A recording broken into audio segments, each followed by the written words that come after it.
తూర్పుగోదావరి జిల్లాలో రోడ్డు ప్రమాదం జరిగింది. దేవరపల్లి మండలం ఎర్నగూడెం దగ్గర ప్రైవేటు ట్రావెల్స్ బస్సును లారీ ఢీకొట్టింది. ఈ ప్రమాదంలో ఒకరు మృతి చెందగా 10 మందికి గాయాలయ్యాయి. క్షతగాత్రులను ఆసుపత్రికి తరలించారు. పోలీసులు కేసు నమోదు చేసి దర్యాప్తు చేస్తున్నారు.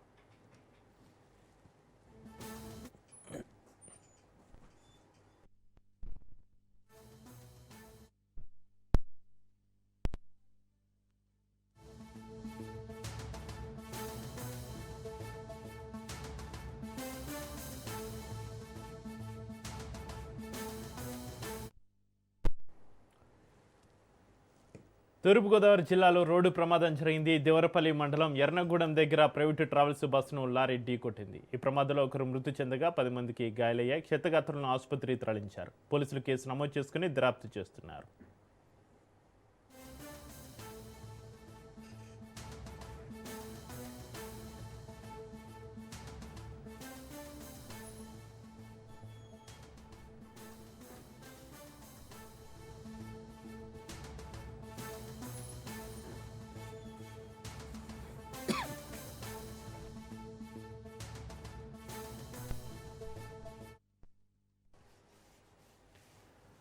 తూర్పుగోదావరి జిల్లాలో రోడ్డు ప్రమాదం జరిగింది. దేవరపల్లి మండలం ఎర్నగూడెం దగ్గర ప్రైవేటు ట్రావెల్స్ బస్సును లారీ ఢీకొట్టింది.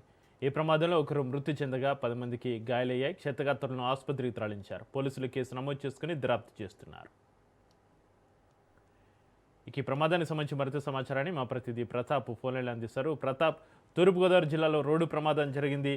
దేవరపల్లి మండలం ఎర్నగూడెం దగ్గర ప్రైవేటు ట్రావెల్స్ బస్సును లారీ ఢీకొట్టింది. ఈ ఘటనకు సంబంధించి మీ దగ్గర ఉన్న అప్డేట్స్ ఏంటి? చక్రి ఈ రోజు తెల్లవారుజామున జాతీయ రహదారిపై ఘోర రోడ్డు ప్రమాదం జరిగింది.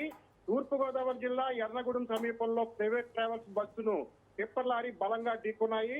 శ్రీకాకుళం జిల్లా పొందూరు నుండి గుంటూరు వెళ్తున్న Sri Venkataramana travel bus NH16 పై ప్రయాణిస్తుండగా ఈ ప్రమాదం చోటు చేసుకుంది.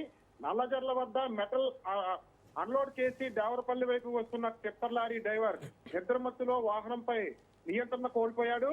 దీంతో లారీ డివైడర్ ను దాటి అవతల రోడ్డులోకి దూసుకురావడంతో ఎదురుగుండా వస్తున్న బస్సును లారీ బలంగా ఢీకొంది.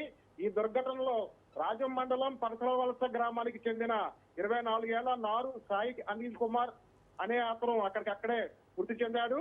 ప్రమాద సమయంలో క్యాబుల్లో కూర్చున్న అనిల్ కుమార్ బస్సు ముందు అద్దం పగిలిపోవడంతో తలకు తీవ్రమైన గాయాలయ్యి ప్రాణాలను కోల్పోయాడు.